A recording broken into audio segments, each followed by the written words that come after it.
everyone, my name is Rachel Civeda, and I am a member of the Global Tracheostomy Collaborative. And today we're bringing a very exciting opportunity for you to meet different members of the GTC, or the Global Tracheostomy Collaborative. Today, I'm thrilled to introduce a wonderful human being. Her name is Vinciya Pandian. She's a renowned figure who contributes to the Global Tracheostomy Collaborative.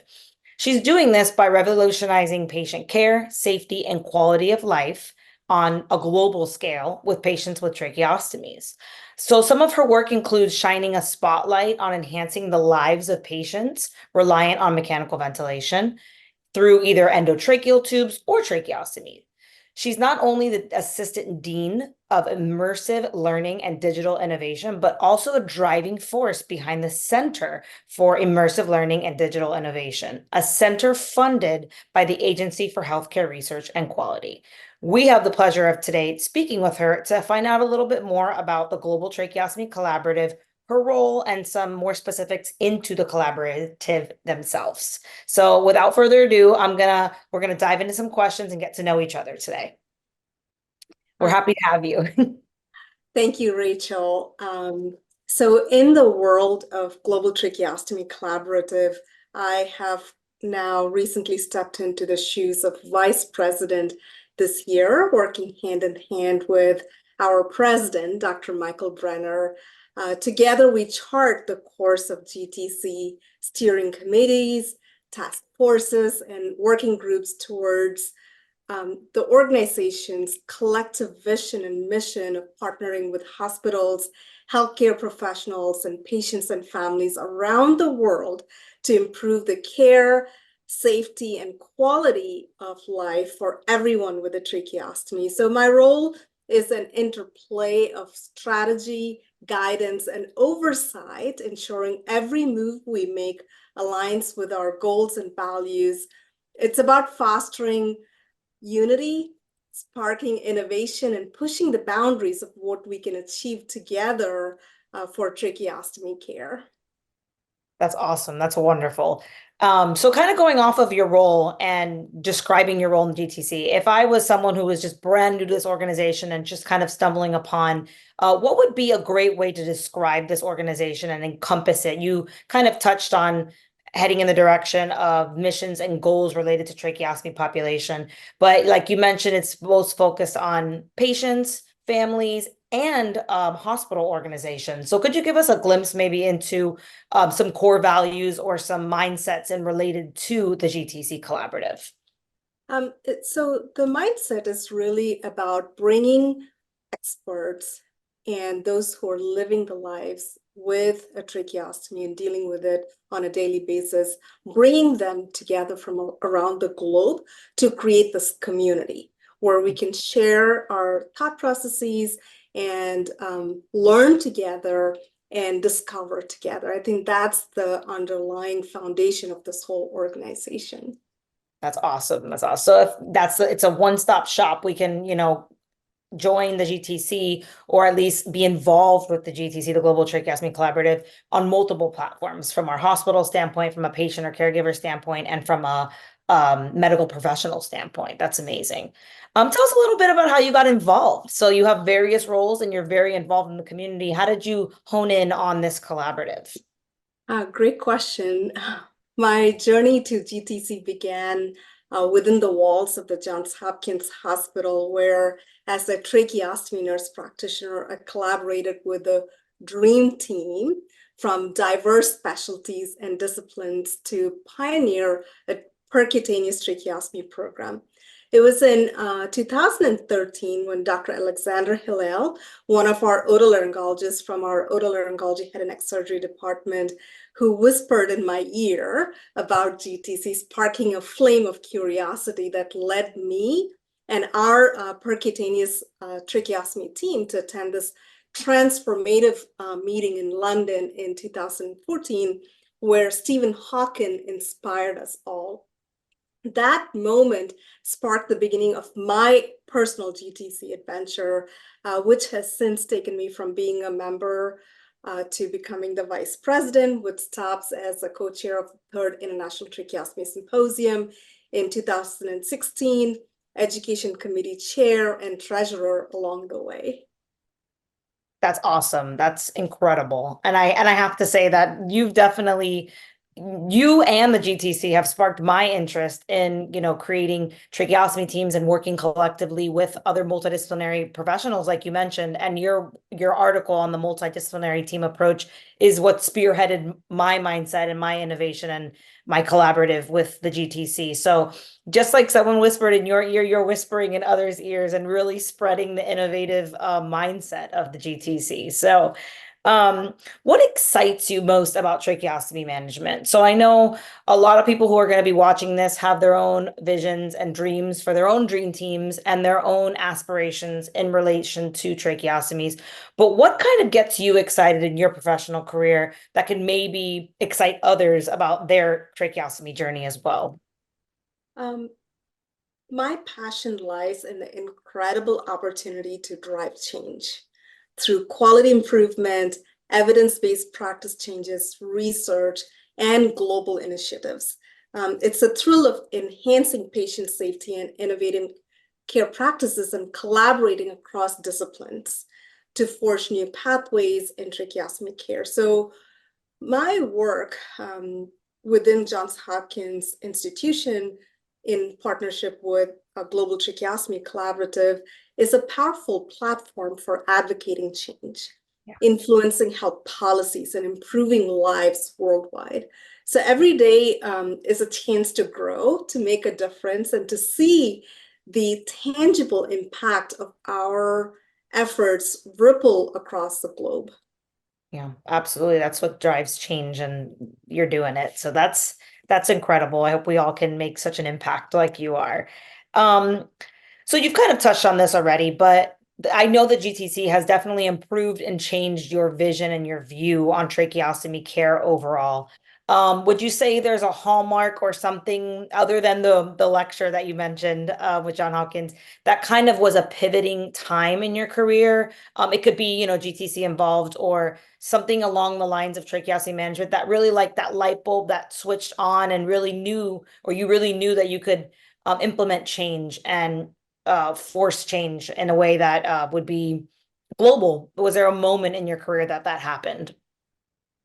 I think when COVID-19 pandemic occurred, there was this huge cry for help in terms of how to take care of patients with a tracheostomy. And there were a lot of emails and text messages and calls to GTC leadership in terms of what the answers need to be. And that was an eye-opening moment to realize what GTC can offer. Yeah. And we joined together. I was the education committee chair at that time, and I was able to partner with Dr. Michael Brenner to host one of our webinars, and we had about 1,500 attendees at that time. Wow. And that was really mind-blowing in terms of how many people attended at that one session. And there were so many questions that we had to extend our webinar longer, and then we still had a lot of questions to answer. And that actually sparked our efforts to come together as leaders from different parts of the world to write consensus statements, how we can provide state-of-the-art care for tracheostomy patients and care for ourselves for the interdisciplinary team. So we did write one article focusing on the nursing audience and one for speech language pathologists. Yeah. So it really, I think that was a pivotal moment to showcase how I could use my role at a global level as a result of partnering with GTC. That's incredible. And you hit it on the head. I mean, really, the pandemic was an eye-opener for a lot of us. And as being a speech language pathologist, I was looking for that guidance or somewhere I could go to look for assistance with tracheostomy management. And this was the website that I stumbled upon and kind of just dove straight in and started watching webinars and going through the patient portals and the healthcare provider portals and watching webinars to kind of familiarize myself, and also shared with others in my facility, like, look, there's an actual organization that's purely dedicated to this, and everyone's eyes open. And there's many organizations for Parkinson's and different diseases, but we forget that this is an artificial tube that we place in individuals, and we have to manage it. We have to keep up with it. We have to do our due diligence and help these patients. So I think that it's an incredible resource, with amazing, amazing goals and missions and visions. So, kind of touching on that too, I'm curious, how far is the outreach for GTC? Like, what kind of countries are involved? I know I'm assuming within the states, a lot of states are involved. What is the outreach kind of like? I know that since we have hospital membership, we have about 50 hospitals that are members, and these hospitals represent, I would say, over 30 countries around the globe. But when we have these large webinars and International Trach Symposium, we do see attendees from 20 to 30 countries, depending on the event. That's amazing. So what are some goals for the GTC, involvement wise, and what are some projects, if you're able to disclose, what are they working on currently to get the public excited, and drive more attention and focus to this? Is there anything up and coming that is exciting for the organization? Mhm. When we think about the goals for this organization, I really see that the future of GTC is bright, with the promise of expansion, innovation, and deeper impact. We're really setting our goals on broadening our network, inviting more hospitals to join our journey, diving into Global Tracheostomy Collaborative's data registry to uncover new insights, and sparking initiatives that target the heart of tracheostomy care challenges. So our goal is to really harness the power of collaboration, as I mentioned earlier, research and education to transform care, and advocate for healthcare professionals, and also patients who are at the forefront of everything we do. So together, we're not just imagining the future of tracheostomy care, we're actually creating it. So along those lines, your follow-up question was, what are the upcoming projects that are in the works? So first up, I'm very excited that we're launching the inaugural issue of Tracheostomy Journal, which is the official journal of the Global Tracheostomy Collaborative. The first issue is all set. I think it's scheduled to be released on March 31st, 2024. And it's definitely a call to arms for researchers and practitioners around the globe to use this platform to share their insights and breakthroughs. Sometimes tracheostomy is not a priority for many journals, but this is one journal that is dedicated towards improving the quality of care. So I want to invite all of you to submit your manuscripts for consideration. Second, we do have our quarterly webinars that Dr. Amy Freeman Sanderson coordinates. Our next one is scheduled for May 2nd. This time, Dr. Christina Yang and her team are going to be sharing their lessons and their stories from their institution. So it's a must for you to consider attending, especially if you're passionate about advancing tracheostomy care. And then the last one that I'm super excited about is the 8th virtual International Tracheostomy Symposium that's scheduled for November 1st and 2nd. And this year it's going to be virtual, so you can be in any part of the world and you can join in. And we're also going to be recording the sessions, so that way, if you are unable to join at a particular time zone, you're always welcome to watch the recordings and still benefit from the continuing education credits that we offer. So we're really trying to embrace this virtual stage this year. And it's definitely a time of vibrant growth, learning, and community. So I want to welcome all of you to register for this, and the abstracts are open. The deadline for the abstract has been extended to April 15th, I think. So or maybe April 30th, I think it's 15th. Okay. So please do submit your abstracts because this is another platform to showcase your work, either through oral presentations, panel discussions, or even poster presentations. So you definitely have this platform. And I also want to invite all industry partners to join us in this journey as we are trying to allow us to allow or create a platform to collaborate together, exchange ideas so that we can work together to improve patient outcomes. So we would definitely love to invite our industry colleagues to join this 8th International Tracheostomy Symposium as well. Yeah, it was, I mean, last year's was incredible. It's really, again, a one-stop shop, like I mentioned. If you want to go somewhere where everyone is passionate about the same thing, I mean, you're learning about stoma care and overall tracheostomy management from multiple disciplines, whether it's the team that placed it, a lot of head and neck and ear, nose, and throat doctors, ENTs, and speech language pathologists, a lot of respiratory therapists. I mean, I was there on the edge of my seat taking notes on every lecture and then taking it back to my facility. And everyone's laughing at me, but I had a title for each one and I had the authors and then bullet points. And I mean, it was what, 2.5 days of straight lectures. And I brought back bullet points from every lecture to tell them, there's literature on this, there's literature on this. So it's really an immersive environment and everyone is passionate and willing to listen to your projects and what you're doing at your facility and then taking that back to their facility and kind of building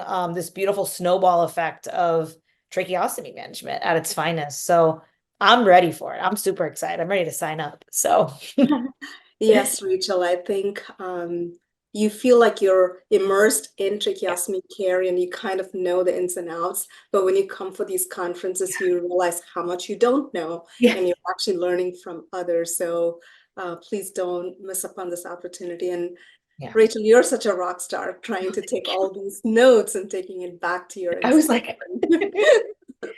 when am I going to get to come to something like this again? Well, again, next year. So I will be going every year. Like you said, you don't know what you don't know until you know, and you go there and you see that there is just a wealth of knowledge out there. And everyone was so nice and really great for networking, I will say too, because now I'm able to work on projects and work with people that I never dreamed of working with. But it really is for one goal, like you mentioned, and one vision to really improve tracheostomy management and help this population that really deserves the best care. So I think we hit all of our questions. Was there anything else that you wanted to add? I mean, Yes. So if anyone wants to learn more about Global Tracheostomy Collaborative, please do go to www.globaltrach.org. The membership for patients and families is free and also for healthcare professionals. However, if you want to join as a hospital, that is fee-based mainly because you get access to more tools and also access to the global tracheostomy registry where you can enter data about your hospital and benchmark it against other hospitals within your continent or even other continents, and also map your own adverse events or outcomes to see if they're improving after joining the Global Tracheostomy Collaborative and instilling some of those 5 key drivers of our organization. absolutely. I think that's great from like management standpoint because we know that that's what drives care in all these big healthcare systems is change and numbers, and this is a perfect opportunity to improve trach management by benchmarking your numbers and then telling your management or your upper leaders, let's see what we do in the next year by implementing this registry and working on benchmarking ours compared to others as well as ours compared to our own selves. So I think that it's amazing from a leadership standpoint. So great. This was awesome. I encourage everyone to hop over to the website and just do a nice deep dive because there's so much content and resource within the website. And then the Instagram and Facebook also will have some live updates of things that we're doing and trying to get some images and content so you guys can see what previous symposiums look like, what our next webinars are looking like. So we'll keep everything live and full of content for everyone to see. Yes, that's right. So Yay. thank you, Rachel, for No, this thank wonderful you. opportunity to kind of share a little bit about myself and Yeah. GTC as well. And hopefully we'll have more opportunities to interview other leaders within GTC in the upcoming months. Looking forward to it. This is great. Thank you so much. Thank you.